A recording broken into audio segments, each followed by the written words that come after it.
আউযু বিল্লাহি মিনাশ শাইতানির রাজীম। বিসমিল্লাহির রহমানির রহিম। ইন্না নাহনু নাযালনাল যিকরা ওয়া ইন্না লাহু লাহাফিজুন। আল্লাহ রাব্বুল আলামিন বলেন, ইন্না নাহনু নাযালনাল যিকরা ওয়া ইন্না লাহু লাহাফিজুন। It is I who reveal the Quran and myself guardian over it. এই কোরআন আমি আল্লাহ পাক নাজিল করেছি। এই কোরআনকে কেমনে করে সংরক্ষণ করা যায় তার জন্য মহান আল্লাহ পাক নিজেই দায়িত্ব নিয়েছেন। এজন্য কোরআনে কারীমকে আল্লাহ পাক সংরক্ষণ করবেন বলে আল্লাহ পাক এই পৃথিবীর কিছু বান্দা বান্দীদেরকে চয়েস করেছেন যাদের সিনার মধ্যে ব্রেনের মধ্যে আল্লাহ কোরআনটাকে হেফাজত করেন। বলা বলেন ঠিক না? তাদেরকে আমাদের ইসলামিক ভাষায় হাফিজে কোরআন বলা হয়। কথা কোন ঠিক না? হাফিজে কোরআন তাদেরকে বলা হয়। গোটা কোরআন শরীফ যদি আপনি পড়েন বন্ধুরে, এই কোরআন শরীফটা আল্লাহ পাক নাযিল করেছেন ইন্না আনজালনাহু কুরআনান আরাবিয়্যান লাআল্লাকুম তা'কিলুন। কোরআনে কারীম স্টাডি করলে 12 নম্বর পারা 2 নম্বর সূরা ইউসুফ 111 আয়াতের 3 নম্বর আয়াত আল্লাহ পাক বলেন, কোরআন আমি যখন নাযিল করেছি আরবিক ভাষায় নাযিল করেছি যাতে করে আমার বান্দা বান্দী কোরআনটা ভালো বুঝতে পারে। আল্লাহ পাক সহজে বোঝার জন্য আল্লাহ কোরআনটাকে আরবিক ভাষায় নাযিল করেছেন। অন্যতে আকাশের দিকে তাকালে আপনি চাঁদ দেখতে পাবেন। সম্ভবত কালকে পূর্ণিমার দিন গেছে, এখন আকাশটা ফর্সা আছে, ফুটফুটে আছে, চাঁদ দেখা যায়। কথা কোন ঠিক না? কোরআনে কারীমের ভিতরে আপনি ঢুকলে 27 নম্বর পারার ভিতরে সূরা কামার বলে একটা সূরা পাবেন। এই সূরাটায় 55টা আয়াত আছে। একটা কথা আল্লাহ 4 বার বলেছেন। প্রথম আয়াত সংখ্যা হলো 17, দ্বিতীয় আয়াত সংখ্যা হলো 22, তৃতীয় আয়াত সংখ্যা হলো 32, চতুর্থ আয়াত সংখ্যা হলো 40। আল্লাহ পাক বলেন ওয়ালাম ইয়াসসারাল কুরআনা লিযিকরি ফাহাল মিন মুদ্দাকির। It is I made the Quran easy to understand. আল্লাহ রাব্বুল আলামিন বলেন, এই কোরআনে কারীমকে আমি আল্লাহ পাক নাযিল করেছি এই কোরআনটাকে মুখস্থ করার জন্য, বোঝার জন্য। আমার বান্দাকে আমি সহজ করে দিয়েছি। তারপরেও কি কোনো বান্দা নেই এই কোরআন পড়বে, বুঝবে, তার থেকে হেদায়েত নেবে, কোরআনটা মুখস্থ করবে? আল্লাহ পাক বলেছেন, আফসোস করে আমরা বলবো আমরা রেডি আছি, কোরআন পড়বো, বুঝবো, মুখস্থ করব। জোরে কন্যা ইনশাআল্লাহ। আমার ভাইয়ারা, আপনি যদি কোরআন পড়েন, কোরআন বুঝেন, আপনি শুনুন, কোরআনে কারীম যখন আপনি স্টাডি করবেন, আপনি পড়বেন 2 নম্বর পারা, 2 নম্বর সূরা, সূরাতুল বাকারা 286 আয়াতের 185 নম্বর আয়াত, শাহরু রমাদানাল্লাযী উনজিলা ফীহিল কুরআন হুদাল লিন্নাস। আল্লাহ পাক বলেন 12টা মাসের ভিতরে পবিত্র মাস রমজান মাসে এই কোরআনে কারীমকে আমি অবতীর্ণ করে দিয়েছি। বন্ধুরে, পবিত্র রমজান মাসে আল্লাহ কোরআন অবতীর্ণ করার কারণে 12টা মাসের ভিতরে আল্লাহর কাছে এই 12টা মাসের ভিতরে কোন মাসের মর্যাদা? কথা বলেন না কেন? রমজান মাসের মর্যাদা। এখন আমার বন্ধুগণ, 12টা মাসের ভিতরে যে রমজান মাসে আল্লাহ কোরআনটা অবতীর্ণ করলেন, সেজন্য রমজান মাসের দাম বেড়ে গেল। এবার আপনি প্রশ্ন করেন, কোরআন ঠিক আছে, তুমি তো রমজান মাসে এসেছো, এবার বলো তুমি কি দিনে আসলে নাকি রাতে আসলে? এই প্রশ্ন রাখলে 1000 বছর আগে আল্লাহ একটা সূরা নাযিল করে দিয়েছেন। ইন্না আনজালনাহু ফি লাইলাতিল কদর ওয়া মা আদরাকা মা লাইলাতুল কদর লাইলাতুল কদরি খায়রুম মিন আলফি শাহর। আল্লাহ পাক বলেন, দিনে নয় বরং রাতে আমি কোরআনটা নাযিল করেছি। যেই রাতে কোরআন অবতীর্ণ করলাম সেই রাতের মর্যাদা আমি আল্লাহর কাছে সহস্র মাসের চাইতে উত্তম। এই দুটো আয়াত দিয়ে আমাদেরকে একটা গোপন সিক্রেট মেসেজ আল্লাহ পাক দিচ্ছেন, সেটা হলো মাহে রমজানে কোরআন অবতীর্ণ করলাম বলে 11টা মাসের চাইতে ওই মাসের মর্যাদা 12টা মাসের চাইতে ওই মাসের মর্যাদা বেড়ে গেল। 365টা রাত্রি বছরের ভিতরে আসে, 365টা রাত্রির ভিতরে যে রাতে আল্লাহ কোরআন নাযিল করলেন সেই রাতের মর্যাদা বেড়ে গেল। আল্লাহ পাক এই দুটো আয়াতের সমন্বয়ে আমাদেরকে একটা সিক্রেট মেসেজ দিতে চায়। আল্লাহ পাক বলেন, বান্দারে তুই এই কোরআন পড়, কোরআন বুঝ, কোরআনের উপরে আমল কর, হামিলুল কোরআন হ। আমার কাছে মাহে রমজানের মতন তোর মর্যাদা বাড়বে, লাইলাতুল কদরের মতন তোর মর্যাদা বেড়ে যাবে, আল্লাহর কাছে মর্যাদা বাড়বে। জুড়ে কোন সুবহানাল্লাহ। এবার বিশ্বনবীর হাদিসটা আপনি বের করেন, মান ক্বারাআল কোরআনা ফাসতাজ ইস্তাযহারা ফাআহাল্লা হালালাহু ওয়া হারামা হারামাহু আদখালাহু আল্লাহুল জান্নাহ। বিশ্বনবী বলেন এই কোরআন কেউ যদি পড়ে মুখস্থ করলো, এর হালালটাকে হালাল মানলো, হারামটাকে হারাম মানলো, নবীজি বলেন আল্লাহ পাক খুশি হবেন, সন্তুষ্ট হবেন, মর্যাদা বাড়াবেন, বিনিময়ে তাকে জান্নাত দিয়ে দেবে। সুবহানাল্লাহ। এবার নবীজি বলেন শুধু তাই নয়, এই কোরআন পড়ার কারণে, কোরআনের উপরে আমল করার কারণে আল্লাহর কাছে এত মর্যাদা বাড়ে, কিয়ামতের দিবসে আল্লাহ পাক তাকে ঘোষণা দেবে, বান্দারে তুমি তো কোরআন পড়েছিলে, কোরআনের উপরে আমল করেছিলে, কোরআন মুখস্থ করেছিলে, এর উপরে তুমি স্টাডি করেছিলে, এই নিয়েই তোমার সব সময় কেটেছিল, এইজন্য আমি আল্লাহ পাকে এত খুশি হয়েছি। শুধু তুমি একা জান্নাতে যাও না, তোমাকে আমি অফার দিয়ে দিলাম, তোমার ফ্যামিলি মেম্বার থেকে 10 জন মানুষকে নিয়ে আসো, যাদের পিছন দিক দিয়ে আমল নাতা বাম হাতে মানে জাহান্নামের সার্টিফিকেট এসেছে। জাহান্নামের সার্টিফিকেট আসুক না কেন, তুমি তোমার কোরআন পড়েছিলে, কোরআনের হাফেজ ছিলে, কোরআনের উপরে তুমি স্টাডি করেছিলে, কোরআন নিয়ে তোমার দিন কেটেছিল, এজন্য আমি আল্লাহ পাক তোমার প্রতি দারুণ খুশি। তুমি আমার কাছে আসো, 10 জন ফ্যামিলি মেম্বারকে নিয়ে এলে আমি আল্লাহ পাক ওদেরকে ক্ষমা করে জান্নাত দিয়ে দেব।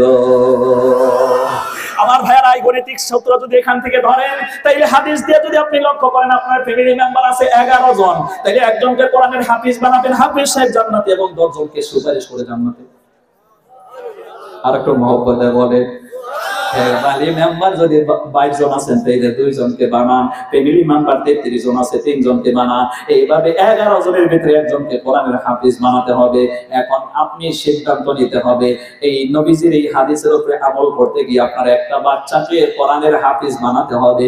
ওর ইনকাম দুনিয়ায় বেশি খাবারের চেষ্টা করবেন না, আপনার টার্গেট থাকতে হবে ওর ইনকাম আমি আখিরাতে খাবো, ভক্ষণ করব, বিনিময়ে জান্নাত পাবো ইনশাআল্লাহ। এই মেহফিলের ভিতরে যোনবিলাক গার্জেন আইছে তেওঁলোকে আপোনালোকে এটা সংকল্প লওক, এটা নিয়ত কৰক যে মোৰ এটা ল'ৰা কোরআনৰ হাফিজ বনাম, মোৰ এটা ল'ৰা আপনি বলালে ভাল, ছোৱালীও বনাব পাৰে, আপোনাক ল'ৰা দিয়া নাই, এটা ছোৱালী আপনি কোরআনৰ হাফিজ বনাই দিব। ছোৱালী মাদ্রাসা বহুত আছে, বানাত মাদ্রাসা আছে, 2-4 জনের হাত দেখান তো আবার আপনি আপনার একটা বাচ্চাকে কোরআনের হাফিজ বানাবেন। আমার বাচ্চা হয়ে গেছে আলহামদুলিল্লাহ, কোন দেখান তো, হাত দেখান, একটা বাচ্চা কোরআনের হাফিজ বানাবেন। জি, একটা বাচ্চা কোরআনের হাফিজ বানাবেন। 2-4 জনের হাত তোলেন, এবার বলেন ইনশাআল্লাহ, আর একটু জোরে বলেন ইনশাআল্লাহ। এবার হাত নামান। যারা হাত তুলেছেন আলহামদুলিল্লাহ, তারা বিয়ে শাদী করেছেন, আর যারা এখনো বিয়ে শাদী করেননি, হাত তুলতে পারলেন না, আপনারা নিয়ত রাখেন আল্লাহ পাক আমাদেরকে তৌফিক দিলে আমাদের সংসার যখন শুরু হবে, প্রথম বাচ্চাকে আমরা কোরআনের হাফিজ বানাবো, এই নিয়তে বিয়ে ছাড়া সকলে হাত তোলেন তো। জি, বিয়ে ছাড়া সকলে হাত তোলেন, আমার যুবক ভাইয়ারা হাত তোলেন, আল্লাহ পাক তৌফিক দান করুন। বিয়ে করার পরে যেন আল্লাহ মনে পড়িয়ে দেয়, সকলে বলেন আমিন। কোরআনের হাফিজ যদি আপনার সন্তানকে বানাতে পারেন। এবার বিশ্বনবী বলেন, ওই যে 4টা তোমরা সূর্যটা দেখতে পাচ্ছ, ওটা এই পৃথিবীর থেকে মিনিমাম 9 কোটির উপরে থেকে সে আলো দিতেছে, গোটা বিশ্বকে উদ্ভাসিত করে, আলোকিত করে ফেলে। বন্ধুরে, বিশ্বনবী বলেন ওই সূর্যটা যদি তোমার শুধু একটা রোদের ভিতরে আলোকিত হয়, ওটা যদি উদ্ভাসিত হয় কত আলো দেবে। নবীজি বলেন কিয়ামতের দিবসে হাফিজ কোরআনের মা বাবাকে আল্লাহ রাব্বুল আলামিন এমন একটি সিংহাসন দেবে, এমন একটি নূরের তাজ তাদেরকে পরিয়ে দেবে, সূর্যের আলোকে বের করবে। কিয়ামতের দিবসে হাজার লক্ষ লক্ষ মানুষ বলতে থাকবে এই দুনিয়াতে বড় ধার্মিক বাদশা ছিল নাকি, আল্লাহর পক্ষ থেকে ঘোষণা আসবে না সে তার বাচ্চাকে কোরআনের হাফিজ বানিয়েছিল, এইজন্যই আমি আল্লাহ পাক তাকে মর্যাদা দান করেছি। সুবহানাল্লাহ।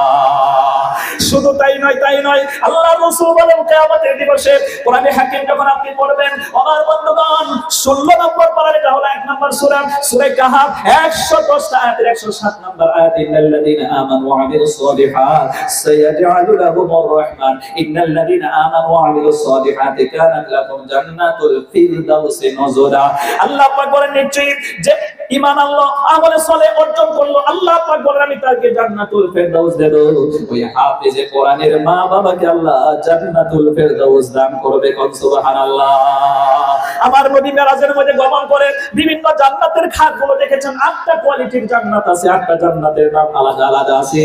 নবী সর্বশেষে জান্নাতুল ফিরদাউসের মধ্যে ঢুকে বলে, নবীজি এসে উম্মতকে বলে, আমার উম্মতেরা তোমরা যখন জান্নাত চাইবে আল্লাহর কাছে জান্নাতুল ফিরদাউস কামনা করবে। তার কারণ হলো জান্নাতুল ফেরদাউসের ভিতরে সবচেয়ে উন্নত মানের ফেসিলিটি সেখানে আছে। তার চাইতে মজার ব্যাপারটা হলো জান্নাতে আল্লাহ পাক যে ওই আরশি আজিমের মধ্যে সমাসীন হয়েছেন, সূরা তোহার 5 নম্বর আয়াতের তাফসীর করতে গিয়ে বলছিলাম আল্লাহ পাক লাস্টে ওই জান্নাতুল ফেরদাউসের উপরে আল্লাহ পাক তার আরশে আজিমটাকে লাগিয়ে দেবে। আকাশের দিকে তাকালে আল্লাহর সাথে দিদার হয়ে যাবে, দেখা হয়ে যাবে। জোরে বললা সুবহানাল্লাহ। আমার ভাইরা, জান্নাতের ভিতরে সবচেয়ে বড় নিয়ামত হলো আল্লাহর দিদার, আল্লাহর সাক্ষাৎ। আমার ভাইরা, দুনিয়াতে আমি আপনাদেরকে কি দিয়ে বোঝাই, ডেইলি আপনাকে লোকাল মুরগ দিয়ে যদি আপনাকে খাবার দেয়, মাংস দিয়ে, গোশত দিয়ে খাবার দেয়, মাঝে মাঝে জামাতি ভাইয়ারা বলে যে হুজুর এলাকায় আসলাম, ওই এলাকায় গেলাম, মানুষগুলো এত ভালো, শুধু দাওয়াত খাওয়ায় দাওয়াত খাওয়ায়, ভালো খেতে খেতে এখন মন্দ খেতে ইচ্ছে করে। আর আমাকে কেউ যদি মজবাটা এনে দিত, মজবাটা দিয়ে খাইতেন। তো জান্নাতের ভিতরে আপনার সব সময় ভালো লাগবে, সবকিছু ফেসিলিটি ভালো, ভালো থাকার পরে পরেও মাঝে মাঝে আপনার কেমনটা যেন লাগবে। ওই সময় আল্লাহ ব্যাটারি চার্জ করার জন্য, ভালো লাগানোর ব্যাটারি চার্জ করার জন্য আল্লাহ স্বয়ং দেখা দিয়ে দিবে। জোরে কন্যা সুবহানাল্লাহ। আল্লাহর দিদারে এত ভালো লাগবে, ইশক এবং মহব্বত, এত প্রেম জাগবে, মানুষ অটোমেটিক্যালি আল্লাহ রাব্বুল আলামিনের সম্মুখে সিজদায় লুটিয়ে পড়বে। ওই আল্লাহকে আপনি অল টাইম দেখতে পারবেন যদি জান্নাতুল ফেরদাউসে যেতে পারেন। আর হাফিজ কোরআনের মা বাবাকে আল্লাহ জান্নাতুল ফেরদাউস দেবে। জান্নাতুল ফেরদাউসে গিয়ে তারা আশ্চর্য হয়ে যাবে, তারা তাজ্জব হয়ে গিয়ে বলবে, মাওলা রে, দুনিয়ায় থাকাকালীন এত ভালো কাজ তো আমরা করতে পারি নাই মাওলা গো, আপনি আমাকে ফার্স্ট পজিশনে পাস করালেন, আমি তো এত পড়াশোনা করি নাই, এত আমল তো করি নাই, আপনি জান্নাতুল ফেরদাউস আমাকে কেমনে দিলেন? এই কথা বলার সাথে সাথে আল্লাহ রাব্বুল আলামিনের পক্ষ থেকে বলা হবে, হাদিসের ভিতরে এসেছে, আল্লাহ পাক বলবেন, ও হাফিজ কোরআনের মা বাবা, তুমি তোমার বাচ্চাকে কোরআনের হাফিজ বানায়া তুমি ইন্তেকাল করেছো। তোমার বাচ্চা 80 বছর, 40 বছর, 50 বছর বেঁচে ছিল। হাফিজ কোরআন যারা হয়, আমার কথা আমি বলি, এই যে শীতের মৌসুমে রাত 2টার দিকে আমাদের হুজুর আমাদেরকে উঠাইয়ে দিতেন, শেষ রাত্রে পড়লে বেশি পড়াশোনা মনে থাকে। যারা ইয়ং যে ছেলেদের আছেন, হায়ার সেকেন্ডারি পরীক্ষা দেবেন, মেট্রিক পরীক্ষা দেবেন, সারাদিন কাজকর্ম এটা ওটা দেখে আপনার মাইন্ডটা গরম হয়ে থাকে। আপনি পারলে 9টার দিকে ঘুমিয়ে যাবেন, ঘুমিয়ে রাত 3টার দিকে আপনি উঠবেন, ওঠার পরে আপনার মাইন্ডটা ফ্রি থাকে। ওই সময় আগে কিতাবটা একটু স্টাডি করে দেবেন, আর শেষ রাত্রে একবার দেখলেই কনকনা করে মুখস্থ হয়ে যায়। আমি নিজেই করেছি। রাত্রে 2টার দিকে আল্লাহ আমার ভাইরা আমাদের হুজুররা উঠে দিতেন, তারপরে ফজরের আগে আগে সবক বানায় হুজুরকে শুনিয়ে দিতাম। 3 বছর আমি কোরআনের হাফিজ হয়ে গেছি। মাঝে মাঝে এক পাওয়া আমার ভাইরা 4 পারার 4th hand আমার ভাইরা এই অংশটা আমি শোনাতে পারতাম। আমার ভাইরা এমনি করে হাফিজ কোরআনের আমার ভাইরা শেষ রাত্রে জাগরণ করে তারা কোরআন তিলাওয়াত করে, আর ওই অভ্যাসটা তাদের থাকে, তাহাজ্জুদের নামাজে হাফিজ কোরআনকে তিলাওয়াত করতে হবে। এইভাবে তুমি মরে গেছিলে, তোমার বাচ্চা তো বেঁচে, দুনিয়ায় বেঁচে থাকাকালীনে 5 পারা, 10 পারা, 3 পারা, 4 পারা, জুমার দিনে 1 পারা, 2 পারা কোরআন পড়ে পড়ে মাঝে মাঝে আমি আল্লাহর দরবারে দোয়া করেছি, মাওলা রে, এই দুনিয়ায় যাদের উসিলা করে মুখ দেখলাম, এই দুনিয়ায় আমরা বাঁচতে পারলাম, যে মা বাবার শরীরের মধ্যে, জামার মধ্যে, মায়ের কোলের মধ্যে শীতের মৌসুমে পেশাব করে দিলে ডানে মা শুয়েছে, বামে পেশাব করলে আবার ডানে শুয়েছে, ডানে পেশাব করলে বামে শুয়েছে। মা ইচ্ছে করলে রাগ করে আমাকে ঢেল মেরে মেরে ফেলতে পারতো, সে আমাকে মারে নাই। পেশাব করেছি, পায়খানা করেছি, মা সুইপারের মতন ধৌত করে। আজকে ওই মাকে, ওই আব্বাকে নিজের হাত দিয়ে তো কবরের মধ্যে রেখে এসেছি।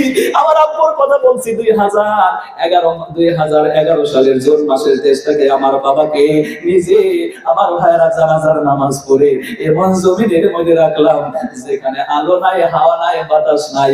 ও বন্ধুগণ, কোনো বালিশ নাই, কোনো ধরনের ল্যাম্প নাই, কোনো আলো নাই, এমন কবরে রেখে এসেছি। মাঝে মাঝে আল্লাহর দরবারে দোয়া করি, রে মাওলা, আল্লাহ গো, শীত এসেছে বলে ভালো ভালো কম্বল নিতেছি, দামি দামি কম্বল নিতেছি, আমার আব্বার কবরে কিন্তু কম্বল নাই। কথা বলেন ঠিক কিনা? এইভাবে হাফেজ কোরআন দোয়া করে, মাওলা রে, এই যে 10 পারা কোরআন শরীফ সালে সওয়াব করলাম, এখনই তুমি আমার আব্বার কবরে পৌঁছিয়ে দাও, আমার আম্মার কবরে পৌঁছিয়ে দিয়া জান্নাতি রেশমি কাপড় বিছিয়ে দাও। এই তিলাওয়াতের উসুলা করিয়া লিওয়াফিয়াহু মুজুরাহুম ওয়া ইয়াজিদাহুম মিন ফাদলি। 22 নাম্বার পারা সূরা আল ফাতির 30 নাম্বার আয়াতের তাফসীরের ভিতরে এসেছে, এইভাবে কোরআনের কারীম যত তিলাওয়াত করবে, আল্লাহ পাক হাফিজে কোরআনকে আল্লাহ পাক মর্যাদা দান করবে, পাশাপাশি তার মা বাবাকে মর্যাদাবান করবে, ওই মর্যাদার আধারে ওঠাতে ওঠাতে তোমাকে আমি হাই লেভেলে জান্নাতুল ফেরদাউস তোমার জন্য দান করেছি। সুবহানাল্লাহ। সেজন্য আমার ভাইরা, আপনি আপনার সন্তানকে সংকল্প নেন, ওই সন্তানের মেহনতের মাধ্যমে, কোরআনের হাফেজ বানানোর মাধ্যমে সন্তানের ওসিলা করে জান্নাতুল ফেরদাউস পাওয়ার জন্য আপনি প্রস্তুতি নেন। আল্লাহ পাক আপনাদেরকে তৌফিক দান করুন, সকলে বলেন আমিন। আমার ভাইরা, এইজন্য বাচ্চাদেরকে হাফিজে কোরআন বানাবেন। এখন আমি আপনাদেরকে একটা ফাইনাল কথা বলি, জান্নাতের দরজা কোরআনে কারীম যখন আপনি স্টাডি করবেন, 4 নাম্বার পারা হিফজে কোরআন, 4 নাম্বার পারার ভিতরে আপনি পেয়ে যাবেন 3 নাম্বার সূরা আলে ইমরান 200 আয়াতের 133 নাম্বার আয়াত। জোরে কোন আল্লাহু আকবার। আল্লাহ রাব্বুল আলামিন বলেন, ওয়াসারিউ ইলা মাগফিরাতিম মির রাব্বিকুম ওয়া জান্নাতিন আরদুহাস সামাওয়াতু ওয়াল আরদু উইদ্দাত লিল মুত্তাকিন। আল্লাহ পাক বলেন, প্রতিযোগিতা করো, দৌড় দাও, প্রতিযোগিতা করো ওই চিরন্তর জান্নাত পাওয়ার জন্য আর আল্লাহর কাছ থেকে ক্ষমা নেবার জন্য, যে জান্নাতের বিশালতা, প্রশস্ততার দরজা আকাশ এবং জমিনের ফাঁকা সমপরিমাণ। এরপরে নবীজি বলেন, কিয়ামতের দিবসে আল্লাহর বান্দা, এই পৃথিবীতে সত্যিকার মেহনতকারী আছে, জান্নাতি বান্দা আছে, সেই জান্নাতি বান্দাগুলো দরজার মধ্যে ভিড় লাগায় দেবে। আকাশ এবং জমিন সমপরিমাণ ফাঁকা জায়গার মধ্যেও জান্নাতে যাওয়ার জন্য ভিড় লেগে যাবে। সুবহানাল্লাহ। আবার ভাইরা, ভিড় যখন লাগবে আল্লাহ পাকের ফেরেশতা স্টপ করে দেবে, তোমরা এখনো জান্নাতে যেতে পারবে না। প্রথম জান্নাতের চাবিটা, দরজাটা খুলবে বিশ্ব নবী। আমার ভাইরা, সেই নবী যাবে, সাহাবারা যাবে, তার উম্মত যাবে, তারপরে অন্যান্য নবী, তার উম্মতেরা যাবে। এটাই হলো ফাইনাল কথা। কোন ঠিক কিনা? ফেরেশতারা যখন আটকে দেওয়ার পরে জান্নাতি বান্দারা আল্লাহর কাছে থেকে তারা পাওয়ারই হবে। তারা বলবে, মাওলা রে, আমাদেরকে আটকে দেওয়া হলো কেন? ফেরেশতাদেরকে তারা বলবে, কেন আটকে দেওয়া হলো? তোমরা এখনো জান্নাতে যেতে পারবে না। প্রথম কাতারের ব্যক্তিদেরকে আগে জান্নাতে যেতে দাও, প্রথম সম্মানী ব্যক্তিদেরকে আগে জান্নাতে যেতে দাও। আমার ভাইয়ারা, ফেরেশতারা যখন এই কথা বলবে, তখন আমার ভাইয়ারা, এলাকাবাসী, ওই লোকেরা, জান্নাতি ব্যক্তিরা, তারা তখন বলতে থাকবে, যারা 5 ওয়াক্ত নামাজ পড়েছে, নামাজের বিনিময়ে আল্লাহ তাদেরকে জান্নাত দেবে। নামাজি ব্যক্তিরা বলবে, সেই সম্মানী ব্যক্তি কারা যারা প্রথমে জান্নাতে যাবে? আমার ভাইয়ারা তখন বলবে, স্টপ, সবার আগে সম্মানী ব্যক্তি হলো আলিম উলামা। খায়রুকুম মান তাআল্লামাল কুরআনা ওয়া আল্লামাহু, আও কামা ক্বালা নবী সাল্লাল্লাহু আলাইহি ওয়াসাল্লাম। নবীজি বলেন, এই পৃথিবীতে শ্রেষ্ঠ ব্যক্তি তারা, যে নিজে কোরআন পড়ে অপরকে পড়ায়, যে নিজে শিখে অপরকে শেখায়। ইন্নাল উলামা ওয়ারাসাতুল আমবিয়া, এই পৃথিবীতে আলিম উলামা হলো নবীর ওয়ারিস, নাইবে রাসূল। কথা বলে ঠিক না? আগে আলিম উলামা জান্নাতে যাবে, তারপরে তোমরা যাবে। তখন তারা প্রশ্ন করবে, কেন? আমরাও তো ভালো কাম করেছি, আমাদেরকে যেতে দেওয়া হোক। তখন ফেরেশতারা স্টপ করে দিয়ে বলবে, তুমি যে নামাজ পড়লে জান্নাতে যাবে, এই কথা কার কাছ থেকে শুনেছিলে? তুমি যে যাকাত দিলে জান্নাতে যাবে, এই কথা তুমি কার কাছ থেকে শুনেছিলে? তুমি যে হজ করলে জান্নাতে যাবে, কার কাছ থেকে শুনেছিলে? তুমি যে রোজা রাখলে জান্নাতে যাবে, এই কথা কার কাছ থেকে শুনেছিলে? তুমি যে মা বাবার সাথে সদ্ব্যবহার করলে জান্নাতে যাবে, এই কথা কার কাছ থেকে শুনেছিলে? তুমি যে দান করলে জান্নাতে যাবে, এই কথা কার কাছ থেকে শুনেছিলে? সকলে জবাব দেবে, আমরা দান করে, হজ করে, রোজা করে আমরা যে জান্নাতের উপযোগী হয়েছি, সব আমাদেরকে আলিম উলামা উৎসাহ দিয়েছিল। কথা বলেন ঠিক না? আমার ভাইরা, তখন বলা হবে, তাহলে তো তোমাদের জবান থেকেই বের হয়ে গেল, আলিমের মর্যাদা অনেক বেশি। আগে আলিমদেরকে জান্নাতে যেতে দাও, তারপরে তোমরা যাবে। আলিমরা জান্নাতে যাবার পরে হঠাৎ করে তাদের একটা কথা বলে পড়ে যাবে। তারা মনে পড়বে, তাদের মনে পড়ে যাবে, আমরা তো বান্দার পাড়া মাদ্রাসায় পড়াশোনা করেছিলাম। এই বান্দার পাড়া এলাকাবাসী বহু কষ্ট করে, আমার ভাইরা, তারা বহু কষ্ট করে আমাদেরকে বছরের প্রোগ্রামে অর্থ দিত, টাকা দিত, পয়সা দিত, আমাদেরকে খাওয়াতো, আমাদেরকে ফ্যাসিলিটি দিত, কোরআন পড়ার জন্য আমাদেরকে সুবিধা করে দিত। ওই বান্দার পাড়া এলাকাবাসীর কথা তো আমাদের মনে হয়ে গেল। যারা আমাদেরকে হেল্প করছো, আজকে মাঝে মাঝে দেখা যায় কত মানুষ আমরা দেখি না, কোথায় গেল? তাদের এই কথা মনে হয়ে যাওয়ার সাথে সাথে আল্লাহর জান্নাত থেকে তারা ফিরে এসে আল্লাহর দরবারে আপিল করবে, মাওলা, শুধু একা জান্নাতে যাব না, যারা আমাদেরকে কোরআন পড়তে সাহায্য করলো, আজকে তাদেরকে দেখি না, আগে তাদেরকে তুমি মাফ করো, জান্নাতে আমাদের সাথে পৌঁছাও, তবেই আমরা জান্নাতে যাব। নারায়ে তাকবীর। সেজন্য আমার বন্ধুগণ, এই মান্দার পরা মাদ্রাসা আপনাদের জন্য একটা উসুল। আলিমুল আমাকে ভালোবাসেন, মাদ্রাসাকে ভালোবাসেন, মাদ্রাসার পথে থাকেন, মাদ্রাসাকে হেল্প করেন। এই মাদ্রাসার আলিমুল আমা আপনাদের জন্য জান্নাতে নেওয়ার জন্য একটা উপায় হয়ে যাবে। কথা বলেন ঠিক না? নারে তাকবীর।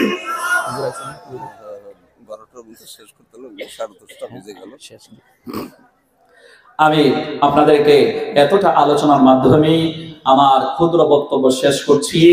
শেষ করতে গিয়ে আমি একটা শের পড়ছি। উলফত মে বরাবর হি वफा हो के जफा हो, उल्फत में बराबर ही वफा हो के जफा हो, हर चीज में लज्जत है अगर दिल में मजा हो। সত্যিকার ভালোবাসা আল্লাহ এবং আল্লাহর রাসূলের জন্য যদি হয়ে যায়, আমার বন্ধুগণ, কোরআন সুন্নাহর হকে যে মেহনতের কথা বলা হয়েছে, আমার বন্ধুগণ, এই মেহনত আমাদের জন্য সহজ হয়ে যাবে। আল্লাহ যেন তাই করেন। সকলে বলেন আমিন। ওয়া আখিরু দা'ওয়ানা আলহামদুলিল্লাহি রাব্বিল আলামিন। আসসালামু আলাইকুম ওয়া রাহমাতুল্লাহি ওয়া তাআলা ওয়া বারাকাতুহু।